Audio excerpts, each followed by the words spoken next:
কি রে মহারানী, সকাল সকাল স্মৃতি সেজে কোথায় যাচ্ছিস? ঘরে কাজ সেরে যাচ্ছিস না ফেলেই যাচ্ছিস? বেশি বোকাজোকা করলে আবার তোর আদরের বাবা আমাদের উপর রাগ করবে, তাই বেশি কিছু বলাও যাবে না। হ্যাঁ মা, আমি সব কাজ সেরেই কলেজে যাচ্ছি, তোমাদের কোনো চিন্তা করতে হবে না। আমি দুপুরের রান্নাটাও সেরে দিয়েছি, বাসনপত্র সব মেজে দিয়েছি। ও তাই নাকি? তাহলে যা, এখন আর কি বলতে পারি আমি। তুই কলেজে যাবি, পড়াশোনা করে অনেক বড় মিনিস্টার হবি। পূর্ণিমা ছিল কবিতার সৎ মা। কবিতার মা মারা যাওয়ার পর অতুল দ্বিতীয় বিয়ে করে। দ্বিতীয় বিয়ে করার পর তাদের আর একটা মেয়ে হয়, তার নাম ছিল পারুল। তুই পারিস না পূর্ণি, তোর এই সৎ মেয়ের সাথে আচ্ছা করে সাহেস্তা করবি, না হলে তোর স্বামী এমনিতে ওকে লাই দিতে দিতে মাথায় করে রাখছে।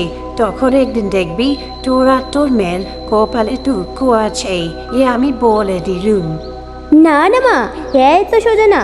আমার এতদিনের পরিশ্রম বিফলে যাবে না।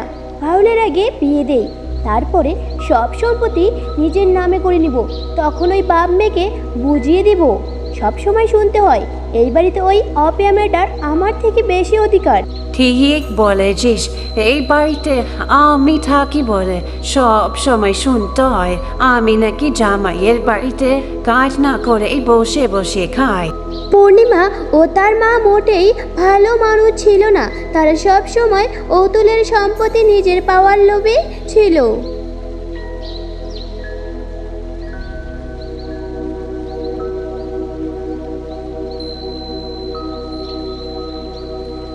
কবিতা, মা কবিতা, এখানে একা একা বসে কি ভাবছিস? ও বাবা, না আমি কিছু ভাবছি না। আসো, বলো বাবা, কেন এসেছো? কিছু দরকার আমার সাথে? ভালো লাগছে না রে মা। তোর এখন কলেজে সব ঠিক চলছে তো? কোনো অসুবিধা হচ্ছে না?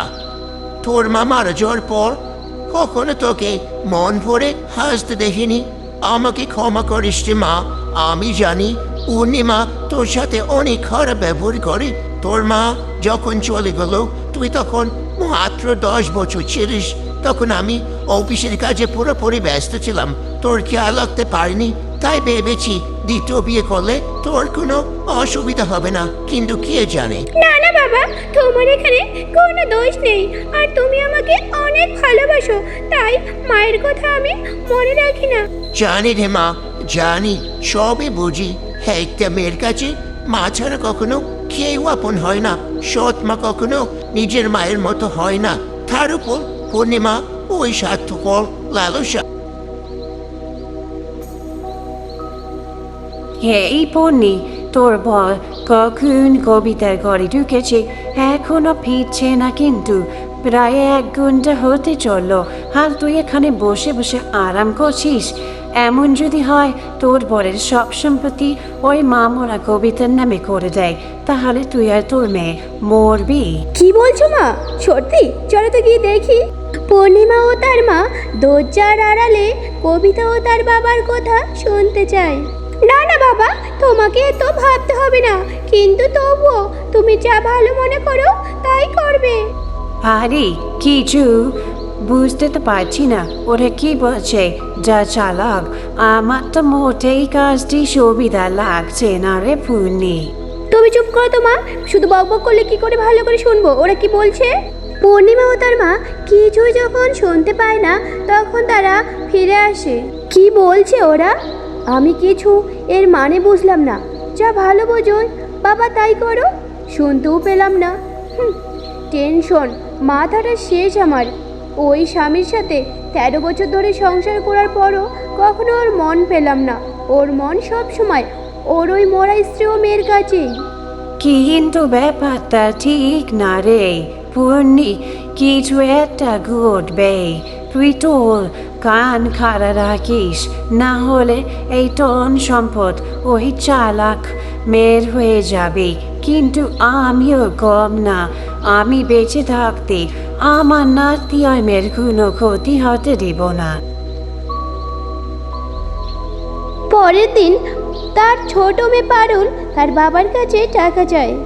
বাবা, তুমি এখানে তোমার সাথে আমার দরকার আছে।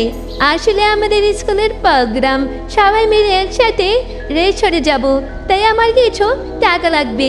কি তুই কি বললি? কিন্তু সামনের মাসে তোকে আমি 10,000 টাকা হাত খরচার জন্য দিয়েছি, সবে কি শেষ করেছিস? ঠিক আছে, কত লাগবে? এ মাসেও আমাকে 10,000 লাগবে বাবা। কি এই মাসও 10,000 টাকা লাগবে? এত টাকা মস্তি করে শেষ করে দিচ্ছিস, এক টাকা কমানোর মরদ নেই, আর মাসে 10,000 টাকা তুই মস্তির পিছনে শেষ করে দিচ্ছিস। তোর দিদিকে রেখে শেখ।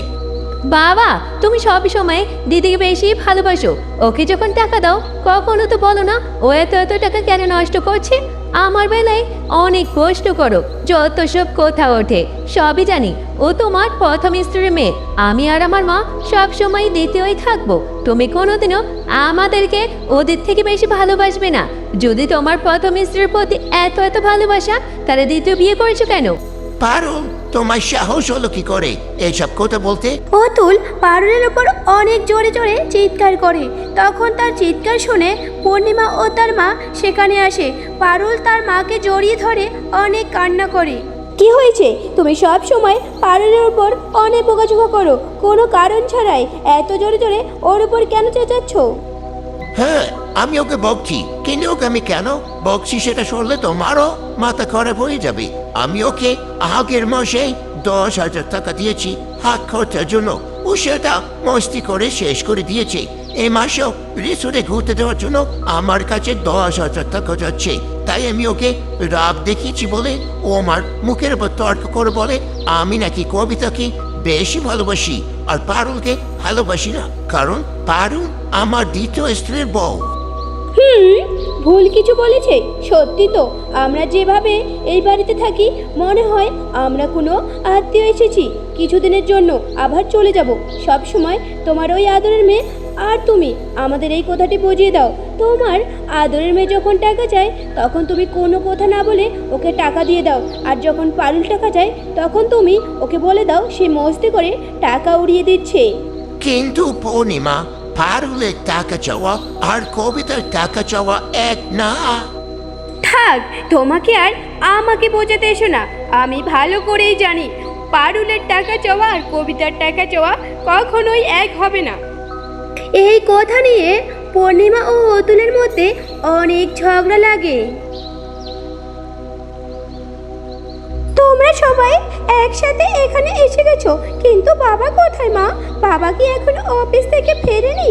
আমরা জানি না, তুমি তোমার বাবার আদরের মেয়ে, তুমি নিজেই গিয়ে দেখো তোমার বাবা অফিস থেকে ফিরছে কিনা, আর আমাদেরটাকে উনি আসবেও না খেতে। কবিতা তার মায়ের কথায় বুঝতে পারে কিছু একটা হয়েছে, তাই সে তার বাবার কাছে নিজেই যায়। বাবা, তুমি এখানে ঘরে বসে আছো কেন?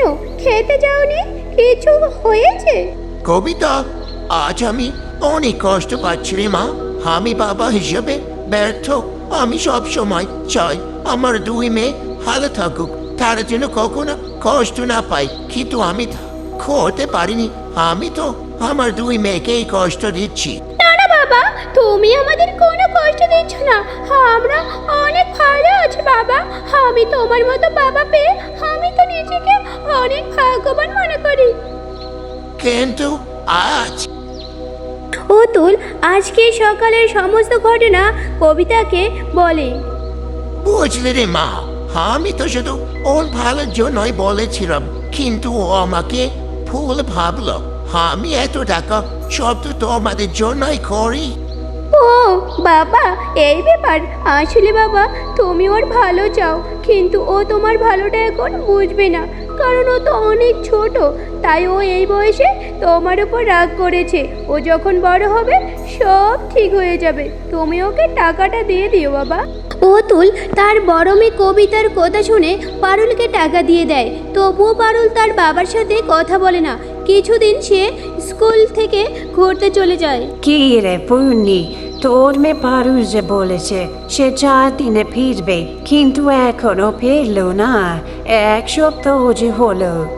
হ্যাঁ মা, আমিও এটাই চিন্তা করছি। আমি জানি না, মেয়েটা তো ঘুরতে গেল কিন্তু ওর যে আবার কিছু হলো না জানি না, ভয়ও করছে, বুকটা অনেক কাঁপছে, কোথায় যে গিয়েছে। এখন আর চিন্তা করে কি হবে? আমি তো আগেই বলেছি এই বয়সে এসব ভালো না। ওকে এত টাকা দেওয়া ভালো না, মাথায় উঠলে আর নামাতে পারবো না। শোনোনি তো আমার কথা, এখন বোঝো ঠেলা। মেয়েটা তো তোমার উপর রাগ করে গিয়েছে, তুমি ওকে অনেক কষ্ট দিয়েছো। বাবা, আমি আর কি বলবো, সব তুমি বুঝে গেছো, তাহলে এখন সামলাও। পারুলের জন্য সবাই চিন্তিত। তার সব ফ্রেন্ড বাড়ি ফিরছে, কিন্তু পারুল এখনো ফেরেনি। তাই সবাই এখন কান্নাই করা শুরু করে দিয়েছে। তখনই কবিতা পারুল একসাথেই বাড়ি ফিরে। কবিতা, পারুল, কি হয়েছে তোরা একসাথে? তুই পারুলের দেখা কোথায় পেয়েছিস? বাবা, আমাকে ক্ষমা করো, আমি ভুল করেছি।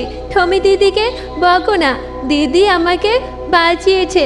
আর যদি সময় মতো দিদি পৌঁছতে না পারতো তাহলে আমার যে কি হতো। পারুল, মা তোর কি হয়েছে? আমি তোর সব ফ্রেন্ডকে ফোন করেছি, ওরা বাড়ি পৌঁছে গেছে। তোর এত দিন লাগলো কেন মা? তোর কি হয়েছে? মা, আমার যা হয়েছে তার জন্য তুমিও দায়ী। তুমি আমাকে কখনো ঠিক ভুলটা শেখাও না, শুধু বলো বাবা দিদিকে বেশি ভালোবাসে আর দিদিকে বেশি ভালোবাসে। এই কথা শুনে শুনে আমার মাথায় সব সময় দিদির ওপর হিংসা জমে গেছে। তাই আমি ভালো কোনটা ভুল কোনটা আর বিচার করতে পারি না। ঠিক আছে বোন পারুল, থাক, আর কিছু বলতে হবে না। তুই যে তোর নিজের ভুল বুঝতে পেরেছিস, এটাই অনেক। দিদি, তুমি আমাকে ক্ষমা করো, আমি তোমার সাথে অনেক খারাপ ব্যবহার করেছি। বাবা, তুমিও আমাকে ক্ষমা করো, আমি তোমাকে অনেক কথা শুনিয়েছি। তুমি তো আমার ভালোটা চেয়েছে, আমি তো বুঝতেই পারিনি। আচ্ছা আচ্ছা, ঠিক আছে ঠিক আছে, বাবার কাছে ক্ষমা চাওয়ার দরকার নেই। সন্তানরা যতই ভুল করুক তবুও বাবা তাদের ক্ষমা করে। আমার দুই মেয়ে যে বুঝতে পেরেছে, এটাই আমার কাছে অনেক।